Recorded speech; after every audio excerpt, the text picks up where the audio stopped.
गीता, तुमने पढ़ा है पहले कभी गीता? अगर एक कुछ भी अगर समझ में आया हो, कुछ भी पता हो गीता के बारे में, या किसी को बताना हो गीता में क्या है, तो क्या बताएंगे? जैसे श्रीश पूछते हैं मम्मी गीता में क्या है, तो क्या बताएंगे हम लोग उनको? कृष्ण ने अर्जुन को कर्म करने के लिए बोला है, क्योंकि अर्जुन उस टाइम लड़ाई से भागना चाहते थे और कृष्ण ने उसको मोटिवेट किया कि तुम लड़ो क्योंकि तुम्हारा यही कर्म है। लेकिन अर्जुन जो चीज़ बोलते हैं ना, जाने के लिए, भागने के लिए, वो बहुत अच्छी बात लगती है। वो बोलते हैं मैं अपने परिवार वालों को मार करके पैसा रुपया कमा भी लूँगा, प्रॉपर्टी ले भी लूँगा, तो भी क्या फ़ायदा? इससे तो अच्छा मैं जाकर के साधु बन जाऊँ। और उसको सुनकर के लगता है सही में कृष्ण ने गलत किया, उनके थ्रू मर्डर कराया लोगों को। मुझे गीता बहुत डरावनी लगती थी, पापा जब समझाते थे ना कर्म के बारे में। लेकिन एक टाइम के बाद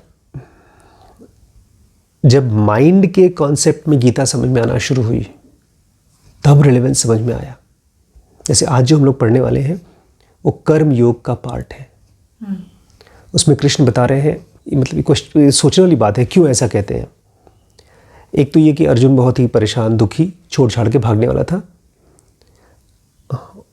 बट कृष्ण पकड़ करके, जैसे किसी बच्चे के साथ कोई दोस्त लगा रहे ना, कोई बीमार हो, हम पेशेंट के साथ लगे रहते हैं, नहीं उसको मरने नहीं देंगे, मरने नहीं देंगे, और पेशेंट बेचारा हताश हो जाता है, डिप्रेस्ड हो जाता है, तो उसको हम समझाते बुझाते रहते हैं, मोटिवेट करते रहते हैं उसके लिए।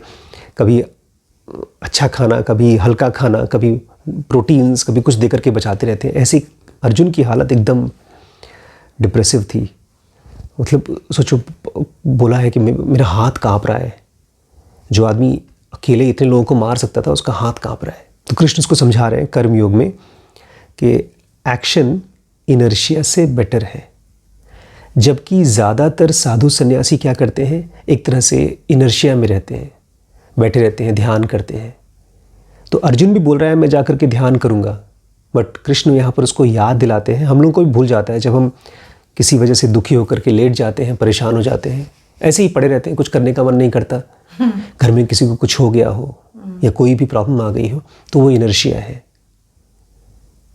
बॉडी बहुत समझदार नहीं होती, इसलिए कृष्ण जैसे लोगों को, बल्कि लोग नहीं कहूँ, मैं तो कहता हूँ कृष्ण का, हम लोग का ये जो सीरीज़ है गीता, इसको मैंने नाम दिया है गीता कृष्णाज माइंड। ये कृष्ण की माइंड से वो सारी चीज़ें निकली हैं और अर्जुन बेचारा रिसीव कर रहा है। अर्जुन मतलब एक कन्फ्यूज्ड माइंड। तो अर्जुन भाग रहे हैं कि भाई मैं नहीं लड़ाई करूँगा, तो कृष्ण कहते नहीं, इनर्शिया मतलब जहाँ पर कुछ नहीं होता, कुछ नहीं करते, कुछ नहीं करने का मन करता, उससे बेटर है एक्शन। लेकिन एक्शन भी ऐसे ना करो कि बस एक्शन ही करते रहो करते रहो करते रहो।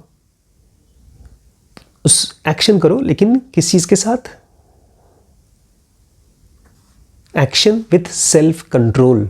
ये ट्रिकी पार्ट है जहाँ पर ज़्यादातर बड़े लोग अपने से छोटों को दबाते हैं। देखो गीता में लिखा है ना, कर्म करो कर्म करो कर्म करो, एक्शन करो। इनर्शिया से रिलेटेड एक सवाल आ रहा है मुझे कि आपने कहा कि कई बार करने का मन नहीं करता, लेकिन ऐसा भी तो हो सकता है कि वो जो मन नहीं करता है उसकी कोई वजह हो उस समय पे। एक लेजी माइंड जो है, ये भी तो हो सकता है उसका कोई कारण हो उस मोमेंट में, अदरवाइज वो लेजी ना हो। एक तो ये होता है कि हर चीज के लिए आप लेजी हो, तब तो वो एक लेजीनेस या आलस है। लेकिन अगर वो आलस, जैसे कि हम दुखी हैं, परेशान हैं, बीमार हैं, तब एक तरह की लेजीनेस है मन में, शरीर में, तो वो तो एक कारण से है। लेकिन ज़्यादातर समय जब हम आलसी होते हैं तो हमको उसका कारण पता नहीं होता, और ना ही तो कारण मालूम करने की कोशिश भी करते हैं। वो तो हमारे आसपास कोई होता है तो बोलता है अरे क्यों तुम पड़े हो, चलो चलो घूमने चलते हैं। हम लोग मान लो बीमार पड़े हैं, तो बहुत बार बीमार में भी याद नहीं आता, अकेले हैं तो याद ही नहीं आता, कोई आकर के बोलेगा क्या हुआ, कंबल ओढ़ लो, बुखार है क्या, तब बीमारी धीमे धीमे हमको दुखी बना देती है। और अंदर से जो क्वेश्चन उठता है ना कि देख लूँ, कुछ कर लूँ, मन नहीं करता। देखा नहीं बच्चों को या कोई भी अभी जो बीमार पड़ता है उसको कुछ भी करने का, खाना भी खाने का मन नहीं करता, दवाई खाने का मन नहीं करता। तो जो इनर्शिया आती है, लेजीनेस आती है, वो छुपी हुई होती है। अच्छा, यहाँ पर ये नहीं कहा जा रहा है कि उठो, जब तुम परेशान हो, थके हुए हो, बीमार हो तो आराम करो, लेकिन ये जान जाओ कि वो नॉर्मल नहीं है, उसमें से निकलना है तुम्हें। आलस को एज अ जजमेंट नहीं बताया गया है, ये ऐसे बताया गया है जैसे दो खाना है, एक है फ्रूट्स और एक है पिज़्ज़ा। तो पिज़्ज़ा सही में बॉडी के अंदर भी इनर्शिया पैदा करता है, उसको खा लो तो बॉडी थक जाती है, नींद आती है, फ्रूट्स खाओ तो ताजगी रहती है। ये गीता में आगे कहा गया है कि कुछ खाने ऐसे, भोजन ऐसा होता है जो आपके अंदर में सात्विक गुण निकालता है, कुछ खाना ऐसा होता है जो लेजीनेस उठाता है। तो ये जजमेंट नहीं है, चीज़ों की क्वालिटी है। और यहीं पर आगे कृष्ण कहते हैं, अगर हम आलस के साथ होते गए, अपने आप को जैसे पानी में छोड़ दो तो पानी बह करके कहीं भी ले जाएगा अपने आप को, ऐसे अगर बॉडी के साथ छोड़ दिया, उसके साथ हमने अपने आप को ऑब्जर्व नहीं किया, तो हम अपनी बॉडी को भी सस्टेन नहीं कर पाएंगे। बॉडी की अपनी कोई इंटेलिजेंस है नहीं सस्टेन करने के लिए, उसको इंटेलिजेंस कहीं और से मिलती है। तो अगर आलसी आदमी है तो वो अपने आप को खाना नहीं दे पाएगा। दुनिया में इतने लोग कंप्लेन करते हैं कि हम गरीब हैं, हमको कोई हेल्प नहीं कर रहा है, तो कहीं ना कहीं वो ये जानते ही नहीं कि उनके अंदर में इनर्शिया प्ले कर रहा है। If you are lazy you can not even sustain your own body. ठीक है, परेशानी है, प्रॉब्लम है, अपॉर्चुनिटीज़ बहुत कम है, कंपनीज नहीं है, जॉब नहीं है, लेकिन इन सब के बावजूद जंगल को देख लो, जंगल में जो जानवर सर्वाइव करते हैं कैसे करते हैं। और ये तो चल रहा है, ये मौका है लड़ाई का, और ये फाइट का मौका नहीं है। अब मान लो आप से किसी सिचुएशन में हो, आपकी किसी के साथ लड़ाई हो रही है और आपको पता है वो गलत है और वो आपको दबा रहा है, तो उस कंडीशन में आप क्या करोगे? आप फंस चुके हो बहुत बार, तो आप फाइट बैक करते हो। लेकिन आप करते हो क्योंकि आप अवेयर हो। आपके जैसे सब नहीं करते, लोग गिव अप कर देते हैं। इसी को तो ईस्टर्न यूपी कहा जाता है।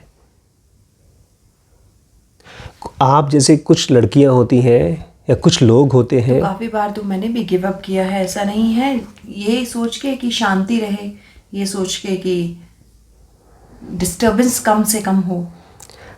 मुझे लगता है सोच कर नहीं किया, उस समय माइंड थक गया, परेशान हो गया, तो गिव अप कर दिया। गिव अप सोच कर नहीं होता।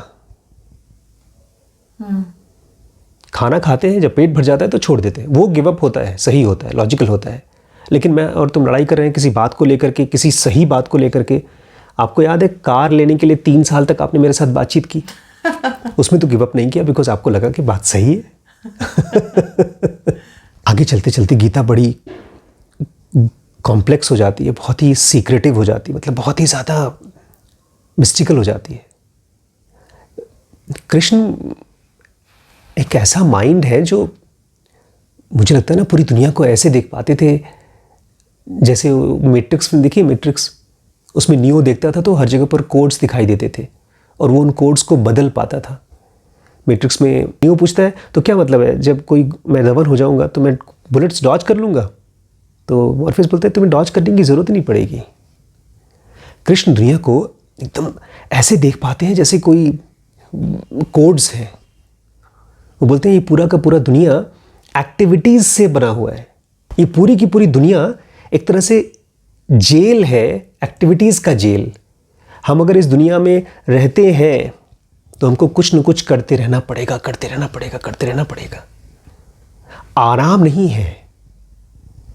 2 घंटे, 4 घंटे, 6 घंटे, वो तो पता नहीं कैसे किस्मत से हमको नींद मिल जाती है। अगर नींद ना हो तो बस, और नींद में भी बेचारा दिल काम करता रहता है, हार्ट बीट काम करता रहता है, बॉडी का अंदर का पूरा इंटरनल फंक्शंस काम करते रहता है। और ये हाल खाली हमारी बॉडी का नहीं, पूरी दुनिया का है।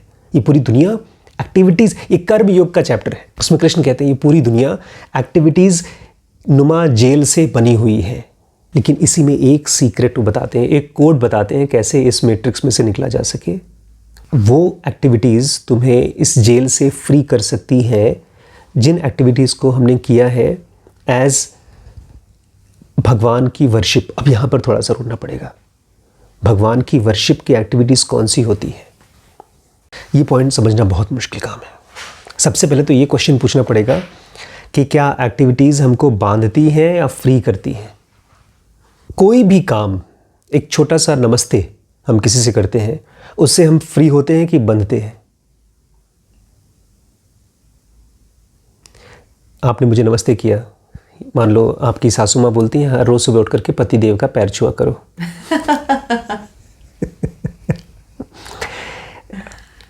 ये चीज़ बांधने वाला कर्म है कि फ्री करने वाला? भाई कृष्ण भगवान कह रहे हैं भगवान की पूजा करने वाली सारी एक्टिविटीज़ तुम्हें फ्री करेगी।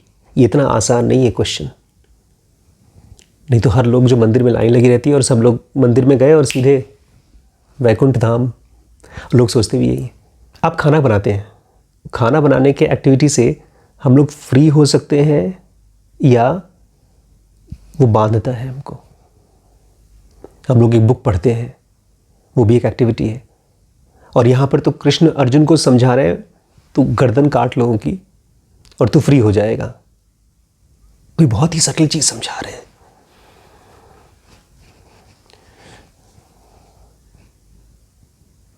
जब तक हम ना एक अपने आप में ये क्वेश्चन नहीं लेकर बैठेंगे कि क्या सचमुच में हम यहाँ पर बंधे हैं या फ्री हैं, जब तक ये क्वेश्चन नहीं आएगा। जैसे कृष्णमूर्ति भी अक्सर कहा करते थे, अक्सर क्या हमेशा ही कहा करते थे कि दुनिया सफरिंग की बनी हुई है।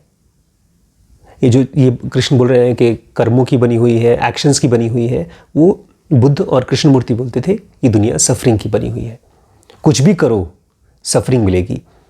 कुछ पाने के लिए, अगर कुछ पाना चाहते हो, उसके लिए काम करते हो, मिल गया तो फ्रस्ट्रेशन मिलती है और नहीं मिला तो दुख मिलता है।